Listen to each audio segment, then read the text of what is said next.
रुख करेंगे हरियाणा का, जहां जिंद में किसान संगठनों ने आज किसान मजदूर पर महापंचायत बुलाई है। यहां महापंचायत उचाना के अतिरिक्त नई अनाज मंडी में होगी। इसके लिए किसान पहुंचना शुरू कर चुके हैं।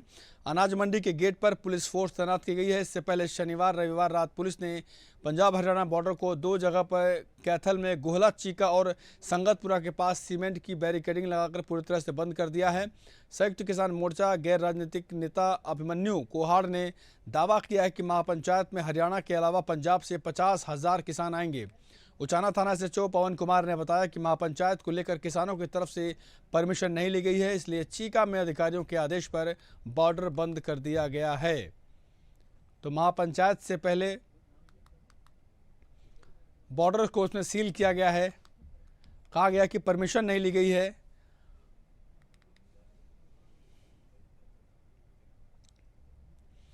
और इस खबर पर अधिक चर्चा करने के लिए हमारे साथ वरिष्ठ पत्रकार डॉक्टर इंदुकांत दीक्षित जी जुड़ चुके हैं। इंदुकांत जी, बहुत स्वागत है आपका।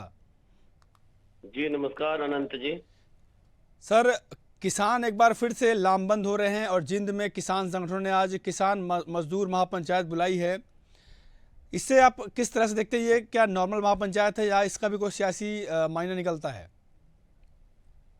देखिए अनंत जी, चुनाव के बीच में इस तरह की महापंचायत बुलाना जी निश्चित तौर पे राजनीतिक चश्मे से देखा जाए और किसानों की अपनी मांगे जायज भी हो सकती हैं और उनका आंदोलन लंबे समय से रहा है, खासतौर से पंजाब और हरियाणा किसानों का। लेकिन चुनाव घोषणा हो चुकी है, चुनाव के कार्यक्रम चल रहे हैं, नामांकन का कार्यक्रम चल रहा है। क्षेत्र में प्रधानमंत्री की रैली थी, उस बीच में इस तरह के कार्यक्रम का आयोजन करना जाएगा और कहीं न कहीं कांग्रेस के लोग वहां पे अंदर से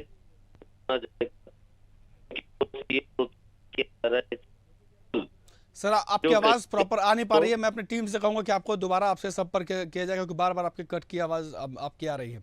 तो आपको बता दें कि लगातार किसान जो है लामबंद हो रहे थे। उससे पहले पंजाब हरियाणा बॉर्डर को 2 जगह पर कैथल में गोहला चीका और संगतपुरा के पास सीमेंट की बैरिकेडिंग लगाकर पूरी तरह से बंद कर दिया गया है। संयुक्त किसान मोर्चा गैर राजनीतिक नेता अभिमन्यु कोहाड़ ने दावा किया है कि महापंचायत में हरियाणा के अलावा पंजाब से 50,000 किसान आएंगे।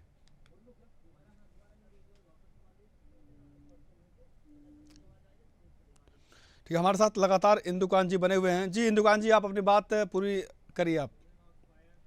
जी, मेरी आवाज अभी ठीक आ रही है? जी बिल्कुल बिल्कुल, अपनी बात रखिए आप। जी जी, मैं अनंत जी, मैं ये कह रहा था कि चुनाव के ठीक बीच में जी जब वोटिंग का डेट तय है, नामांकन चल रहे हैं, विभिन्न राजनीतिक दलों के आपने देखा शीर्ष नेताओं के रैलियां चल रही हैं, जिस तरह से अभी प्रधानमंत्री का कल कुरुक्षेत्र में संबोधन हुआ जी, उस बीच में इस तरह का किसान आंदोलन करना, महापंचायत करना, ये निश्चित तौर पर राजनीतिक माना जाएगा और कहीं न कहीं इसके पीछे राजनीतिक मंशा या उद्देश्य माना जाएगा। और मैं मानता हूं कि इस ढंग की महापंचायत चुनाव की घोषणा के पहले हो सकते थे, चुनाव के बाद हो सकते थे, लेकिन चुनाव के बीच में होना कहीं न कहीं एक राजनीतिक हथकंडा है। आपने देखा कि इसी तरह से 2024 के लोकसभा चुनाव के ठीक पहले जी किसानों ने इसी ढंग से रैली करने की, दिल्ली कूच करने की बात कही थी, जिनको हरियाणा के बॉर्डर पर रोका था उस समय की हरियाणा की सरकार ने।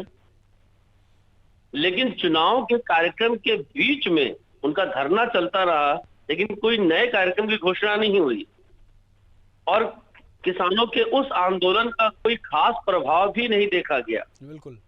लेकिन इस बार हरियाणा में कांग्रेस के जीतने की संभावना दिख रही है, वो हाथ से न फिसले, इसलिए कहीं न कहीं कांग्रेस और अन्य भाजपा विरोधी दलों का शहर इस महापंचायत को भी दिख रहा है। जी जी, ठीक है, बहुत बहुत शुक्रिया इंदुकांत जी इस खबर पर हमारे साथ चर्चा में जुड़ने के लिए।